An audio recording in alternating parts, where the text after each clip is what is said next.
Hilton brings you new ways to stay, with experiences that let you capture the glory days. Introducing the Graduate Hotels.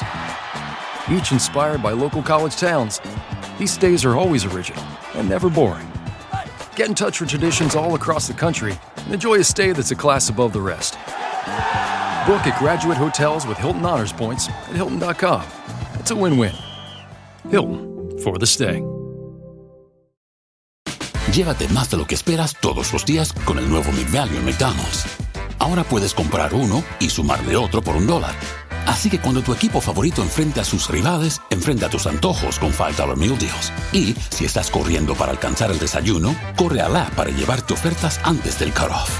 Tú decides, y con McValue, tu decisión siempre rinde más. Precios y participación pueden variar. BOGO $1 válido para un producto de igual o menor valor. Debe estar registrado en Rewards para ofertas en el app.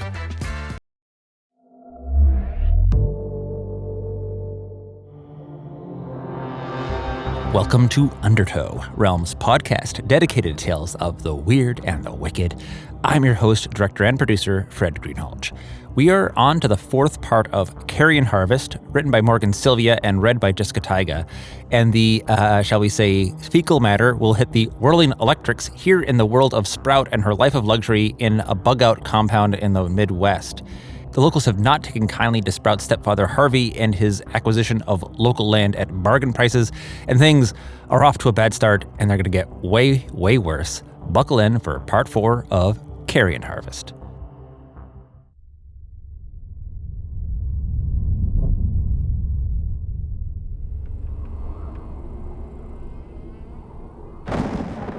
I do not know how much time passes before I emerge. When I venture back into the world, I find it poisoned and dying, more colorless than it was before. Leaves and debris are strewn all over the road. The stench of death is everywhere, a miasma of rot that clings to everything like a foul cloud. The golden fields reek of putrescence. I breathe deep, inhale the perfume of decay. The poison is deep into my cells now, mutating the core of my being, raging into the codes buried deep within my flesh. When I raise my hand to the yellow sky, I can both see and sense the change. My skin shines iridescent, becoming smoother and darker and harder, and has developed a shellac-like gleam. Its beauty is hypnotic. Colors that were forbidden me before catch the sun. The colors are sharper now, deeper. The sky looks different. Everything looks different. My blisters gleam in the sun. I feel the hardening of my fingertips, the searing, pulling pain of my bones stretching. My eyes feel like they are bulging, burning. The throbbing pain in my head pulses in time to a song I feel more than hear. My skin feels harder, more shell-like. The bones in my fingers are fusing. Hairy bristles appear on my legs and arms. I recall the word, Sita. They are starting to rise now, the others, the ones he vivisected by the pond. I feel them out there, hear them moaning and hissing as they stumble towards the river. The incubation time seems to vary a bit. They are controlled by the moon, pulling the tides of Earth. They move as one, stand as one, and the beasts within them are waiting now. For some call I do not yet know. They stand, in waving blades of sharp pale grass, rotten and transformed, and I despise and hate them all at once. Mama's ghost watches me from the rows. You knew, didn't you? You knew it would end this way. My death will be different from hers. In the distance, I hear the howling, screeching, clicking. A tremor shakes the ground, accompanied by a distant crash, then another. They grow closer and louder. I see the treetops shaking. A giant bullworm crashes through the brush behind me. I run and hide, take refuge beneath the earth as it thunders off into the distance. The night of my second death is one of the few things I remember clearly. It was June 29th, a night of drinking and loud music. It had finally rained, so the dust was, at least for a time, under control. I recall every moment of that night. The moon, fat and orange in the sky, the carnival smells hanging in the muggy air, fried food, pot, cotton candy. We rode ride after ride, spinning through the night as the lights sped into a blur around us. Looking back, I thought things seemed a bit off.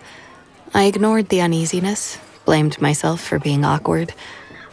As it came time for the carnival to shut down, someone handed me a lemonade.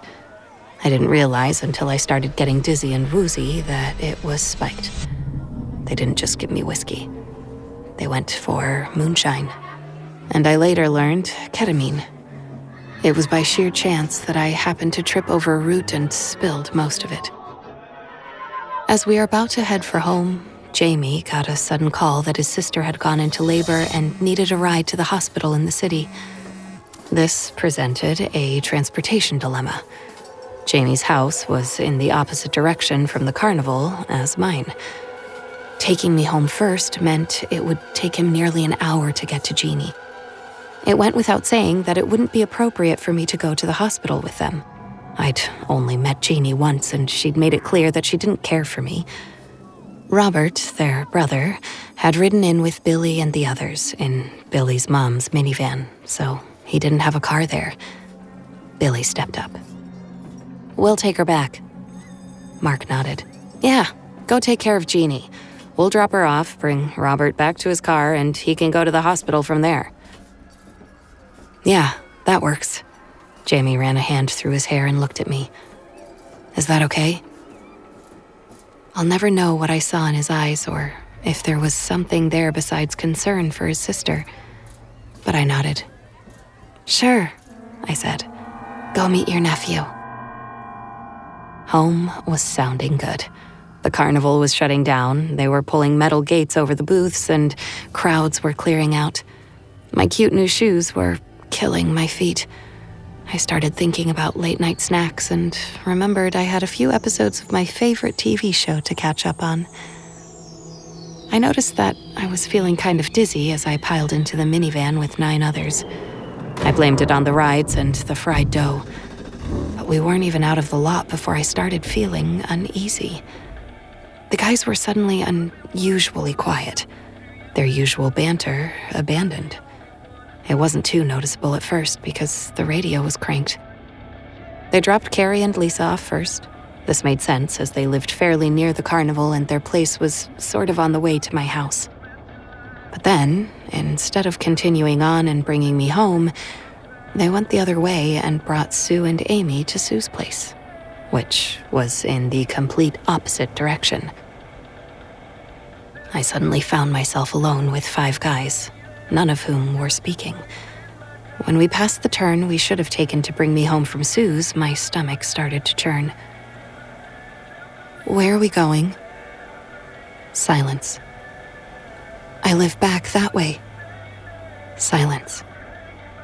"My road is back that way. Can we just turn around?" Ken turned around, his eyes blazing. "Shut the fuck up, bitch." "Get her phone," someone said. Ken reached his arm out. "Give me your phone." I froze. "What?" "Give me your fucking phone." Shaking, I handed it to him. He threw it out the window as we went over a bridge. As he did so, Mark, the driver, hit the lock on the sliding door. I wasn't getting out. I quietly hit the panic button on my smartwatch, sending an SOS to Harvey and his security team. I had no gods to pray to. I just hoped. When the minivan turned into the empty farm, I knew they were going to kill me. There was no one around, no other homes or businesses for miles. I only had to glance at the taped bank notice on the doors to know what had happened. "I just got land for pennies on the dollar." The van rolled to a stop, and Mark shut the engine off. There was a moment of silence. Then Ken and Jeffrey opened their doors, got out, and came around to pull the sliding door. "Get out," Jeffrey said. "Get the fuck out now." This isn't happening, I thought. I think words came out of my mouth. Pleas, denials, I don't even know. Suddenly, they were reaching for me, their fingers vice grips on my flesh, pulling me, dragging me. I became a primal thing. They pulled me out of the car. Well, half pulled me. I launched myself at them. I knew I could never outpower them. My only chance was to outrun them. I somehow twisted and slipped away, kicked the shoes off, and sprinted into the cornfields on my blistered heels. I was lost as soon as I got into the rows. My eyes fixated on the only landmark I could see, a radio tower. I heard yelling behind me, leaves rustling. I pushed myself harder and pulled ahead. I was out of energy, but adrenaline fueled me forward. I stopped, gasping for air, listening for noises that would reveal their location. And then I heard the sound of an engine, a big one. Its lights turned towards me, and the engine revs as it heads for me. I couldn't see the driver. The lights blinded me. I realized that this is why they've brought me here, so they could use that machine to get rid of my body. I don't know how long the cat and mouse game lasted. It seems like seconds. It seems like years. I tried to stay out of sight, ducking down, changing direction. That thing, huge as it was, couldn't turn very fast. But I tired fast, and I couldn't get away. Then I saw the glow of headlights as a car went down the road. I turned to race that way, but put my foot down wrong. A sharp pain shot through my ankle. I forced myself on, but I couldn't make the injury go away. I couldn't make that foot work right. I sent 2 more SOSs, and then my battery died. Eventually, I ended up back in the parking lot. I ran for the road, hoping that another car would pass by. Someone tackled me from behind. I hit the asphalt face first, hitting my head with enough force to send my thoughts ringing. I was still dazed when they turned me over. A fist crashed into my face. My thoughts spun into oblivion. Cursing, raging faces. They were demonic in their fury. I realized only then that they were on something. I didn't know what. "Do you know what he did?" Mark's voice shook with fury. "That motherfucking piece of shit!" I barely saw the fist coming at my face. The world spun and rang. I fell to the ground, limp as a doll. I managed to get a leg free and kicked one of them in the nose. I heard a satisfying crunch, but the victory was short-lived. The return blow shattered the world into pieces. I remember seeing Mark's class ring shining in the moonlight. Jeffrey stepped forward, eyes full of rage. "There are 5 of us here," he said. He leaned over me. 5 families that lost 5 farms because of your fucking asshole father. Robert stood, looking down at me as the others rained blows upon me. I remember looking up, seeing the streetlight halo around his head. I heard, rather than felt, the snap of my arm breaking, the ringing buzz of blows against my head, the copper of blood filling my mouth. I reached out for him. "Robert," I sobbed. "Stop them." He turned away, just walking back to the van and lit a cigarette. That betrayal cut me to the core of my soul. Someone kicked my side and the air went from me. I felt myself being lifted up. I tried to protest, but my mouth wasn't working, and I couldn't think or move beyond the ringing in my head. I was vaguely aware of them grabbing my ankles. I registered what was happening and what was about to happen on a primal level. When the blade came at me, it was like I was watching a movie. The searing bite of steel sent my thoughts and my breath spinning. That's what it was. A spin, like being sucked into a washing machine. But it was the void we all know, the one that is calling me now. Nothing is real, I thought to myself. This isn't real. The blood was fucking real. I felt warm liquid flowing through my shirt. The world got fuzzy at the edges, black and red pooled over my vision. I rolled over and felt myself broken. It wasn't just the searing pain, but the understanding that things weren't in the right places anymore, that the red liquid seeping out of me was life inside the body and death without. I was barely conscious when I heard the sound of approaching vehicles and sirens. I remember seeing their feet running away, their reflections in the mud puddles. There is nothing then, until the hospital. I woke in a hospital bed, wrapped in a soft white cloud of numbness. My thoughts were hazy at first. Then slowly I began to make out sounds. Beeps, footsteps, the muffled drone of a television. At first, I didn't know where I was. But the pain throbbing in my head, though dulled, offered a direct link to the memory. Everything came rushing back, leaving a sick, nauseous wound in my soul. The wounds didn't hurt anywhere near as much as the betrayal. Turning my head felt like moving a boulder. To my surprise, Harvey was sitting at my bedside, reading a science magazine. He put it down when he saw me stir. "Hey, Sprout." I had to fight the words past swollen, cracked lips and a raw throat. My jaw wouldn't move, it was wired shut. "Where am I?" "You're in the hospital," he said. "You're safe." I could barely make my split lips move. "Where's Mama?" "She had an appointment," he said. "She'll be back soon.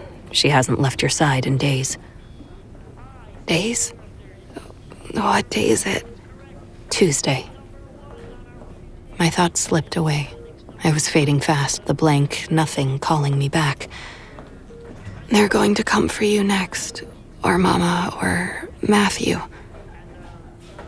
He looked at me blankly. For trying to save them, he turned away. Let them try. I turned my head away so he wouldn't see the tear rolling down my cheek. Mama came back in then, her hair and nails freshly done. The last thing I saw before I fade away was her mouth as she leaned over to kiss me. She'd gotten her lips plumped. They were unnaturally puffy. We are all so rotten, so broken, so cruel. Things never returned to normal for me. I was not the same person when I went home a month later, or rather, when I returned to the place I lived. The mansion, with its spotless windows and soulless empty walls, was never my home. My pets were gone. The tanks stood empty. The live plants I'd painstakingly arranged, withered and rotting.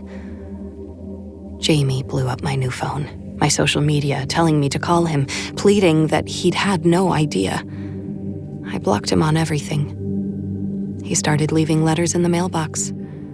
Then, one day he showed up at the gate. I told Redbeard to chase him away. I folded into myself. I quit all of my classes, shut down my social media, ignored the calls, texts, and emails. I stopped visiting Estelle. I couldn't look her in the eye after the death of her bees. I'd read enough about colony collapse to know that there were many potential causes, but I felt the truth, sick and foul, in my gut. Her words rang into my thoughts. A broken heart can't work right, and some just don't heal. Nothing is sacred. Nothing is safe. I lost all interest in gymnastics, violin, and riding. Instead, I focused on martial arts and running. Every day, I ran through the corn and wheat, the only thing living in those fields. Welts rose on my arms where I touched the plants. I didn't care. I ran until my legs burned into rubber, until the fire of exhaustion seared the memories of that night from my mind. No one would ever chase me down again. I ran, as the skies turned yellow above me, as the dust storms once withered the fields. You can always take one more step, I told myself. I forced myself on, sometimes until I fell to my knees or vomited. Then I would go back to the house, shower, and use Harvey's credit cards to order more spiders and scorpions. Mama came to my room unexpectedly one night, just as I finished dyeing my hair black. She paused, taking in the change, but said nothing about it. "Come," she said. "Come with me." I eyed her suspiciously. "Where?" "Just come." She stepped forward and grabbed me by the hand. "Come on." She led me to the backyard, to the outdoor living room by the pool grotto. There was a fire going in the fire pit. She sat down on one of the plush outdoor sofas and then handed me a notebook and a pen.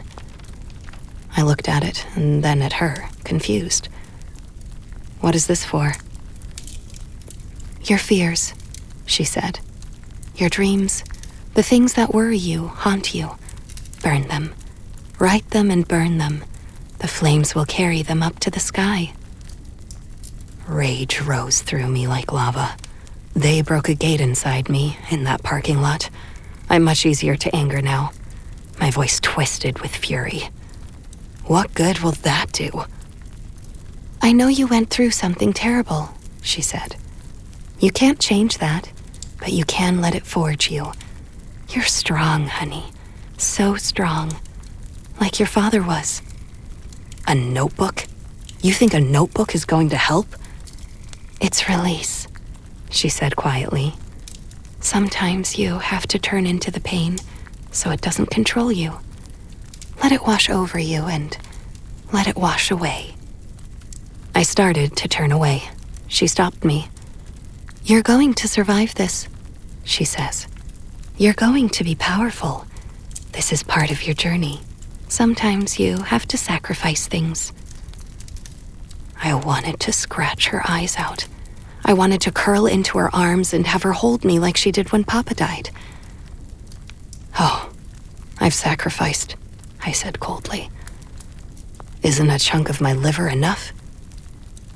Mama looked at me, her face very still. "More than enough. But do you want it to break you, or do you want to overcome it?" I hesitated for a minute. "What do I do?" I wrote their names on the paper. She taught me the words, the sigil. The night thickened around us, quiet. Too quiet. The cicadas were gone by then, as was everything else. I did feel a change in the atmosphere. Subtle, but tangible, all the same. I looked at her. "I want them to pay," I told her. "They will. They have. Redbeard and his men saw to that." She too now called him Redbeard. She threw something on the fire. "If thy hand offends me." I stared into the flames as the finger bones blackened and charred. I recognized the ring that I once saw flashing in the light, covered in my blood. The stench of burning flesh filled my lungs. I inhaled it like perfume. "There's something else," she said, when there was nothing left of the hand but ash. She held something out, an envelope. Her necklace glittered in the light. She was wearing sapphire rather than diamonds. I realized why right away. She was hoping for a positive outcome. Mama's eyes shone in the night. "Initiates are never selected randomly. There must be a blood tie, for we are bound by blood. Membership is often passed between parents and children, siblings, spouses. But not all of us have children. Not all children want to join, and not all children are invited. Slots only open when a member dies." She holds out a black feather. "Don't take it if you don't want it." I took the feather, looked at the blue-black gleam. Then I looked into her dead eyes and realized I no longer wanted to be anything like her. But I did want to survive. My voice was low, almost a growl. "What happens next?" She looked up at the waxing moon, checked her phone. "You'll find out on the 20th. You chose to hit play on this podcast today. Smart choice. Progressive loves to help people make smart choices. That's why they offer a tool called Auto Quote Explorer that allows you to compare your Progressive car insurance quote with rates from other companies. So you save time on the research and can enjoy savings when you choose the best rate for you. Give it a try after this episode at progressive.com. Progressive Casualty Insurance Company and Affiliates. Not available in all states or situations. Prices vary based on how you buy.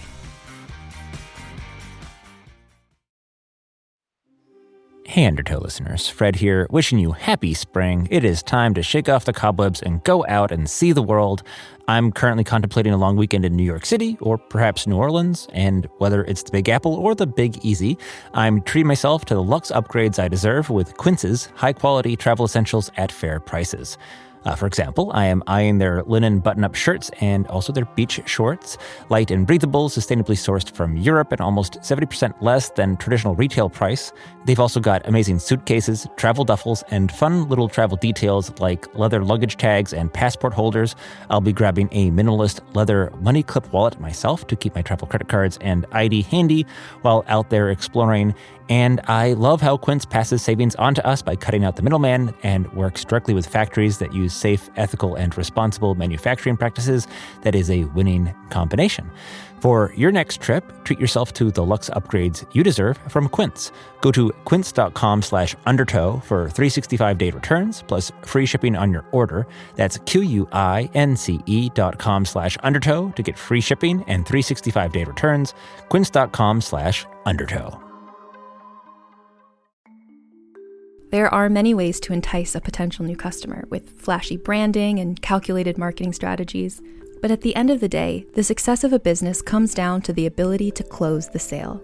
And for businesses like Thrive Cosmetics, Allbirds, or Skims, it's what goes on behind the scenes, making selling, and for shoppers, buying, simple that makes the difference. For them and for millions of businesses, that difference is made with Shopify. Businesses that want to grow, grow with Shopify.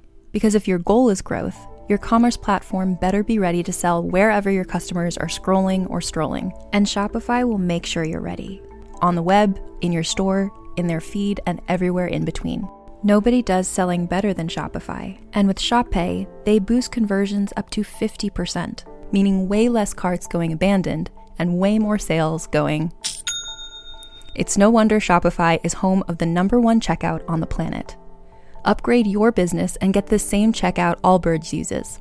Sign up for your $1 per month trial period at shopify.com/realm, all lowercase. Go to shopify.com/realm to upgrade your selling today. That's shopify.com/realm.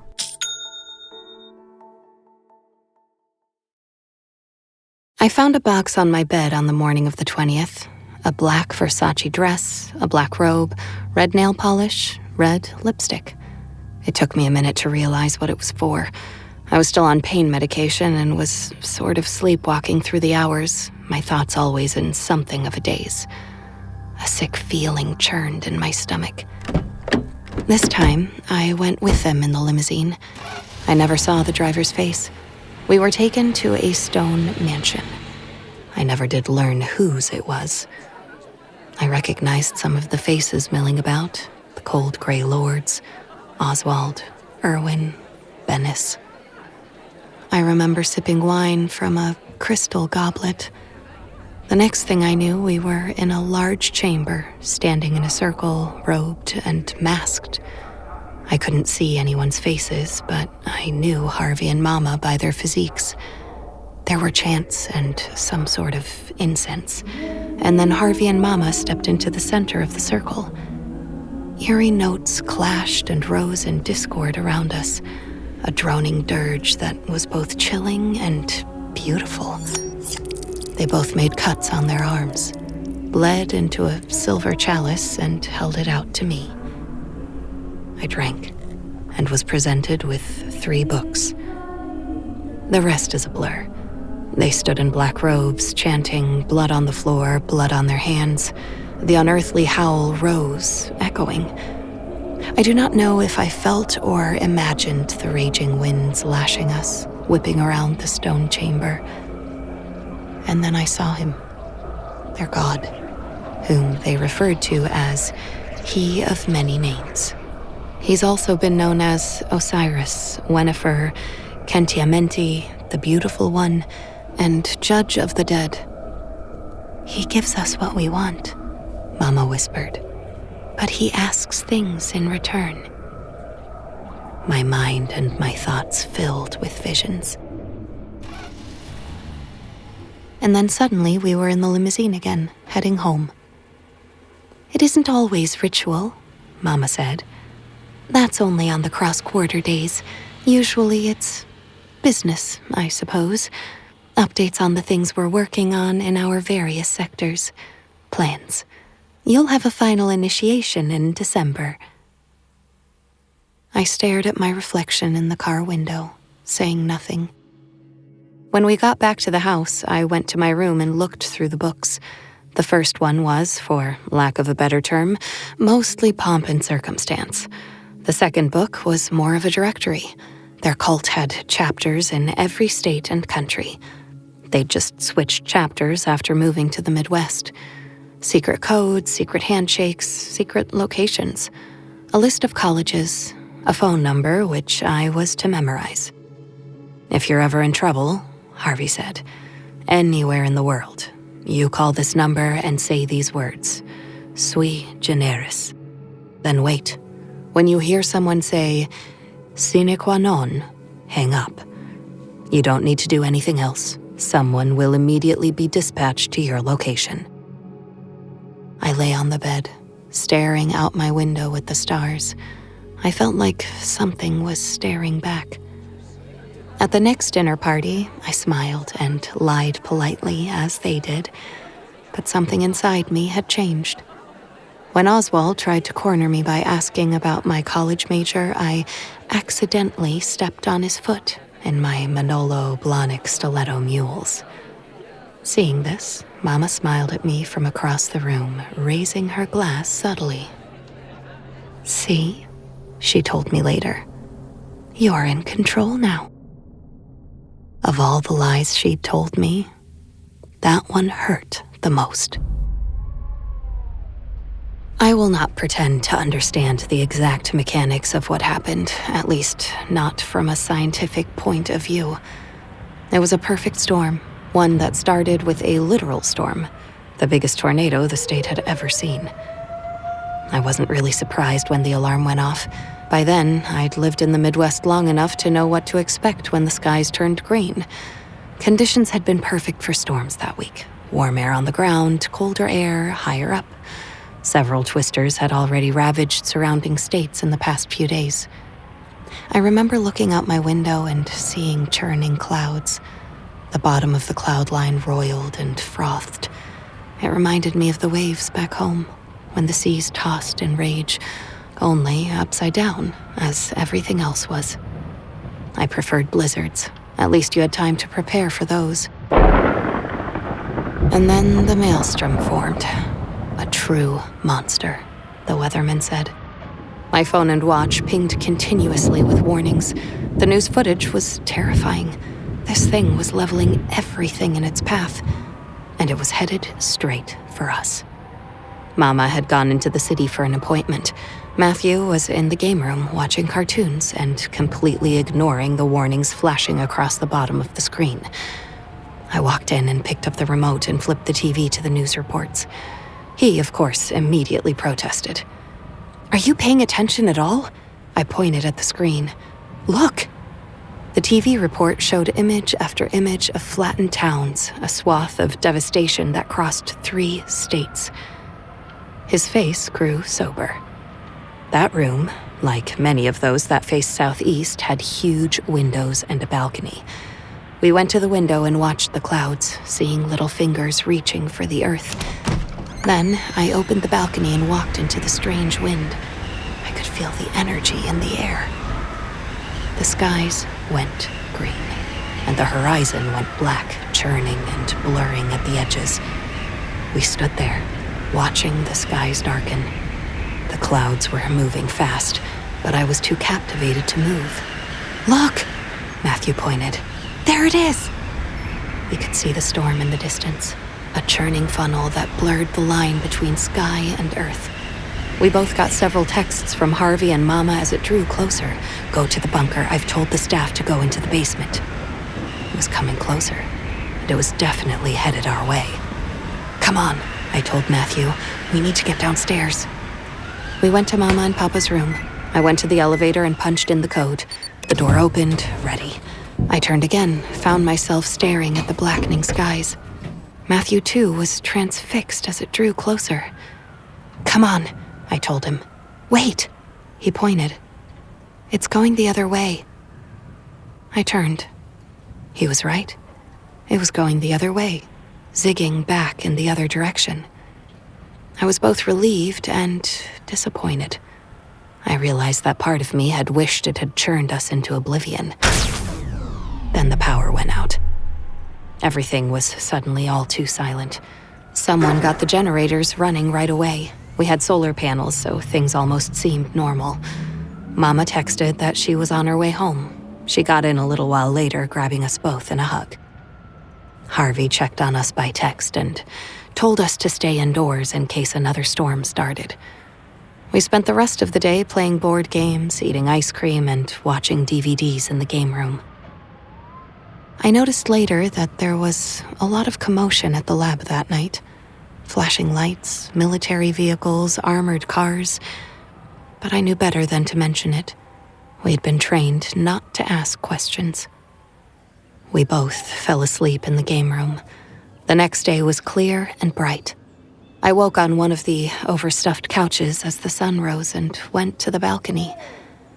The lab's parking lot and the end of our drive were packed with military vehicles. Matthew asked me something about the solar panels. As I turned away from the balcony to answer him, Harvey called. I didn't even have time to finish saying hello before he cut me off. Take Matt and go into the bunker. Get into one of the supply rooms and lock the door. I frowned, puzzled. What? Why? There's no sign of any storms. Just do it, Harvey yelled. I heard commotion in the background. Then he hung up.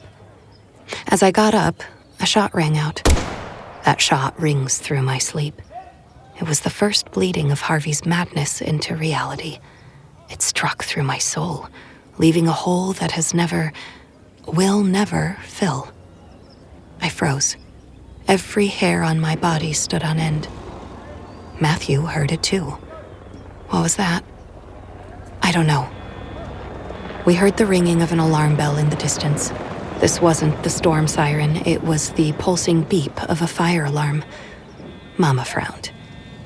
Sounds like it's coming from the lab. Yeah, let me see if I can see anything. I picked up my phone and used the zoom to get a better look. Those images are burned into my brain. As I zoomed in, I saw one of the lab workers.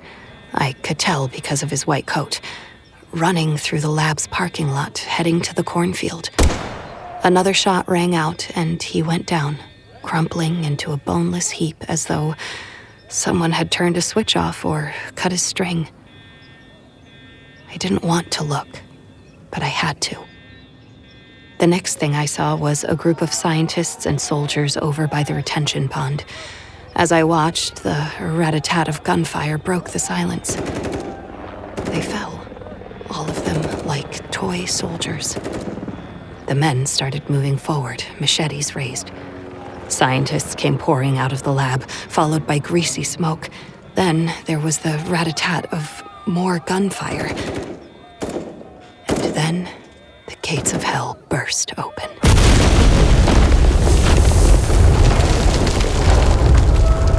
There was a huge boom. I felt the floor shake. Then the front wall of the lab collapsed into a cloud of dust. When it cleared, there was just rubble and a hole where the wall had stood.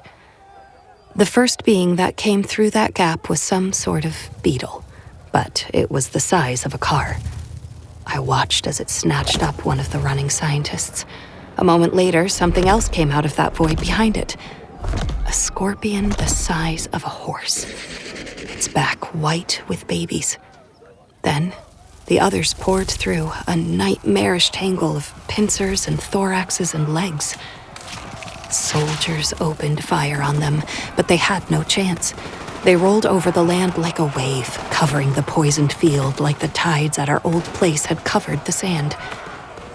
The next being that emerged from the earth was far, far larger than the one we had seen before. I froze in terror upon seeing it, and was horrified to realize that it looked quite a bit like my camel spider. It had the same dun color and no real face. Its head was mostly comprised of pincer-like jaws. More monstrosities came behind it. The ground became a moving carpet of insects, a shadow falling over the land as the waves had rolled across the cold beaches back home. Whenever one of the scientists fell, the beasts converged on the corpse, devouring it in a feeding frenzy. I didn't stay to see more. I grabbed Matt, ignoring his questions, and raced for the elevator. Mama met us on the stairs, and then the three of us descended below, away from the sun and wind. "Do not fear," Redbeard told me. "Do not think too hard. Do not hesitate." The revolver gleamed in the sunlight. I squeezed the trigger, watched the soup can fall into the dust. "What's your training regime?" He told me, then pauses. "It's a little less for girls. I'll look it up." I raised the pistol again. It's hard to comprehend, much less describe how quickly things changed, how fast the last frayed threads of civilization crashed and burned. The military swarmed our property. Tents and temporary barracks sprung up overnight. I became almost used to the sounds of first bullets and then bombs, the crackle and hiss of staticky voices on comms. Helicopters came and went, sometimes delivering people or weapons, sometimes shooting the beasts from the sky. Gunfire in the distance, engines, screams. I retreat to the shadows, for nothing else is safe. We spent most of the next day in the bunker. Eventually, I emerged into the sallow light of day and realized that everything had gone very, very wrong. From my balcony, I looked over by the retention pond, where the ground was littered with dozens of corpses in white lab coats, or formerly white lab coats. They were now stained red with guts and blood. I could see their bellies split open. I sat there watching as the death birds ate their poisoned flesh. Harvey came to check on us later. "Are you holding up okay, Sprout?" I ignored him. "Sprout?" I pointed. He came to the window, followed my gaze to the white-coated corpses sprawled on the ground. Swallowed. "They were infected," he said, his voice tight. "We had no choice." I turned to him, feeling the blood drain from my face. "Infected? With what?" "Eggs." I started shaking. Then another thought struck me. Spiders need only mate once to lay clutch after clutch. The eggs. Will they grow that big? Yes. The mutation is infectious, as will the flies that hatch from the maggots eating those carcasses, and the other beasts that eat those flies, and the beasts that eat them. What did you do, Harvey? The lights reflected off his glasses. They were smudged, which I'd never seen before. His hair was also unkempt, his chin covered in stubble. My project was flora, creating crops that would thrive even in a nuclear war, crops that would grow without sun and grow huge. "Tell me the truth for once," I cut him off. "What did you do, Harvey?" "I made corn," he said simply. He drew a breath. But there were other projects in the lab. The lower levels were military operations. Oswald's experiments. Highly restricted. I don't know what they were doing down there, only that they dealt with insects and robots and weapons. Their work wasn't supposed to be entwined with ours, but somehow they cross-contaminated. We had them contained. Had? I thought you had all sorts of safety features. We did. He drew a breath. We're not sure what happened. There was a malfunction of some sort. In case of an emergency or power outage, all of the doors were supposed to automatically shut. We're not sure if there was a glitch in the programming, an oversight, a hacker, or a deliberate sabotage, but the opposite happened. The doors all opened. We know that the insects got into the vats of the chemical that causes massive growth in plants. Aside from that, it could have been a mutation, a virus. We don't have all the answers. How many? I asked. He didn't answer. How many? I growled. He looked at me, defeated. Thousands, millions by now, maybe. Can they be stopped? Maybe. We've learned a lot. I was silent as the weight of those words sunk in. We've got our best men looking for an antidote, Harvey said, running his hand through his disheveled hair. We've learned a lot already. Guns don't stop the adults. Bullets bounce off their shells. The creatures themselves still act and behave like their predecessors. But a giant hornworm is still a hornworm, and a giant ant is a giant ant, even if it can swallow a cow in one bite or haul an entire truck back to its queen. The corpses were moving. As I watched, one of them stood, staggering. Harvey stared at it. What the? And then the beast within stood, shedding the human skin like clothing. It scuttled off into the distance, leaving a pile of flesh. I started shaking, seeing that. My blood ran cold as I looked at him. He, too, was white with horror. "This is your work," I said. "Death and madness. You've poisoned the chain of life at the very first link." I turned and left him there as the distant sound of gunfire echoed through the hills. The next time I emerged, the woods were draped with webs, shrouds over the trees that withered and died beneath them, cut off from sunlight. The yellow days were upon us then. Those wretched hours emptied the hills. Within a matter of weeks, there were no more cars, no more planes overhead, no more lights in the distance. The orange glow of the city at night fell into blackness, and then was replaced by the glow of flames. Yards and fields and parking lots became boneyards. The summer wind often carried the sound of screams. I was frantic to check on Estelle, but each time I tried to slip out, I was blocked by heavily muscled guards that were in no mood to be nice. One was understanding enough to check with his supervisor, but another wave of monsters poured out of the hole before the reply came back. That guard died in the chaos, as did many others.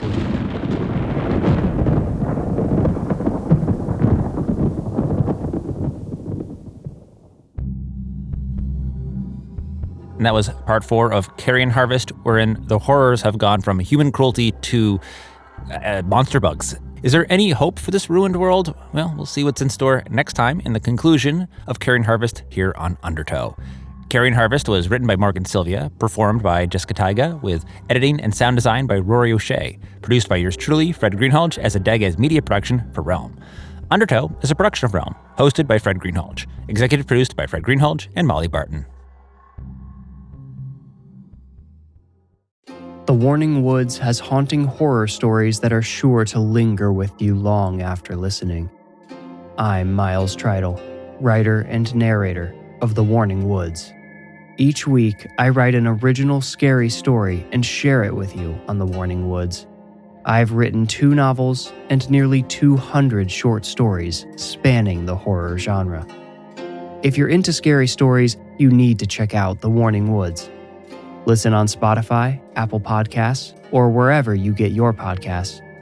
Just search for The Warning Woods and click play at your own risk.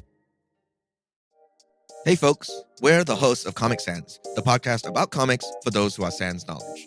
I'm Yen, a reader, writer, liver, and breather of comic books. And I'm Nat. I used to know absolutely nothing about comics, but now... So actually, I've got a quiz for you. I still have a lot to learn about comics. Thank you.